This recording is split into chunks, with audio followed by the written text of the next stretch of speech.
one last video here.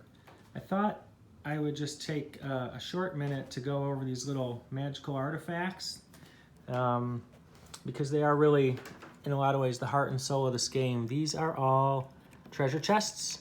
Everything is a treasure chest, and when you get a treasure chest, which appear on the board on these little X's, although at times they can appear elsewhere. Looks like there's one actually right now in the alms dish that someone has donated to the local sanctuary, and there's ways to access the alms dish. But these treasure chests are really, like I said, the heart and soul of this game, and one of the things that got me most excited to make it when I thought about Scrabble tiles and how much fun it is to get the X or the Z and put it in your little rack that your family can't see. See how the little racks are painted and stained. So you'll go around the board collecting those. And I don't know that you'll ever really have this many. I just wanted the video to look colorful. You know, the gypsies have them for sale. They're all over the place, and you can get them in different ways. But what you're gonna do is collect them. And I think I pointed out in the last video that some just have gold and silver in them. So you never know what you're gonna get, gold and silver or a magical artifact. There are actually 114 magical artifacts that are all hand painted. So there's the crossbow. I love this one. This is the hunter's horn. And every one of them has a specific purpose. So what you'll do with your magical artifacts when you have them is you will put them in your rack so your opponents can't see them. And you will decide on each of your turns if you want to play it face up, which means its powers are activated, or you want to keep it hidden, which means it's not being used. And then the third thing you can do with them is actually cash them in, for lack of a better word. I'm calling it redeeming them right now. So I would redeem this. I would put it back into the box. Actually, all these artifacts are going to be in a big cool looking sack called the magic sack. So you put it back in the sack and you would get an additional benefit. So what do I really mean by this? Okay, let's say I've got the magic sword here face down and it's my turn. I'm the red clan right now. I'm thinking, okay, on this turn I'm very likely to get into a duel.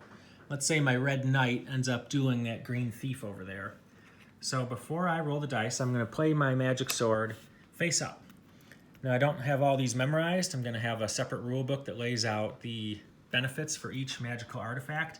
But let's just say that the magic sword gives you +2 in a duel. And a duel, let's say I roll and I land on his spot there and we get into a duel.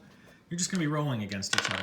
And there's different rules for that. So I rolled a 9, but I have the magic sword, and I said that's going to give me +2, so that would be as if I rolled an 11. That's going to be a difficult roll for that little guy to beat. That's if I just have the sword face up here, where it's kind of just permanently active. What I can do, and again, the rules for this will change in the final version here, is I can actually say instead of a +2 that's permanently active for all my guys, I'm going to redeem this on this turn and get an extra benefit. So maybe like a +4, which would turn my roll into a 13, which would be unbeatable. It'd basically guarantee that I'm going to win that duel and kill this little dude right here. And that may be worth it, because at the end of the day, you got to wipe out your opponents, and they're only ever going to have 9 or 10 pawns on the board. So to wipe a single one off the board is, what is that worth? Is it worth 10 gold coins? Is it worth 1 artifact? You're going to have to make choices and decide when and where to sacrifice certain things. So just as an example, it might say that the crossbow, you're able to knock an opponent off the board from 3 spaces away. Or the hunter's horn might say that if you're in a duel, you can call another character over to you as backup. Hey, I'm in a battle here. Come join me. The dice. The dice might say that on any given turn, if you don't like one of your dice, you can roll again. Or if you actually redeem it back to the magic sack, and now it's gone, you can roll both dice again up to 3 times, say. So I am finalizing those rules, and creating that separate compendium is its own challenge. It's going to be it's going to be long because there are 114 of these things. And so the last thing I will say then is that the every artifact comes in a set of 3. These are collections.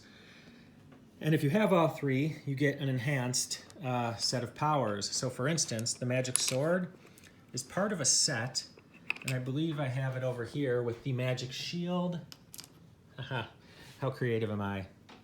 I'm just kidding, you know, sword, shield. And there's a magic helmet that goes with that. If you had all 3 of them face up, you might get a +3 on your roll, an additional benefit with the shield, and something with the helmet, like even better than all 3 put together, greater than the sum of their parts.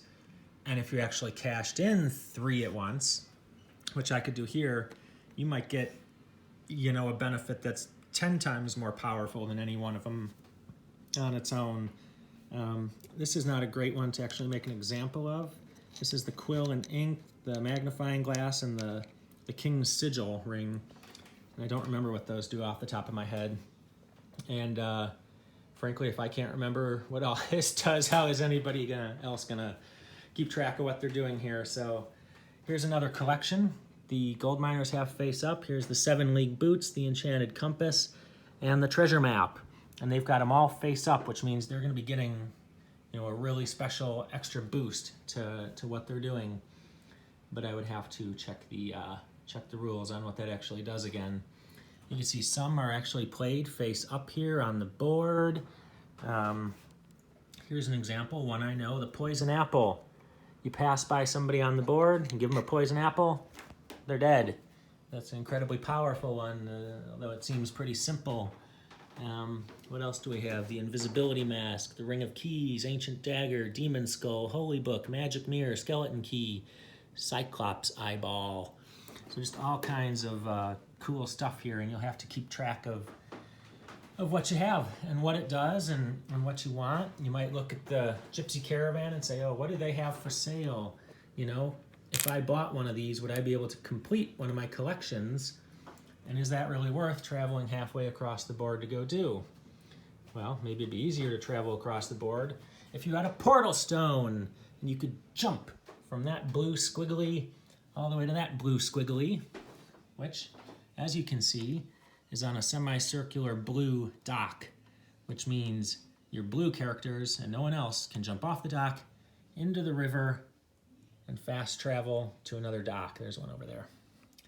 Okay, that got a little off topic, but that's kind of how this game is going to be played. It's just one big fairy tale tangent to the next. If you watch this whole thing, that's awesome, because it's about 8 minutes and you must have something better to do. So, okay, that's enough now. Thank you for watching. Bye.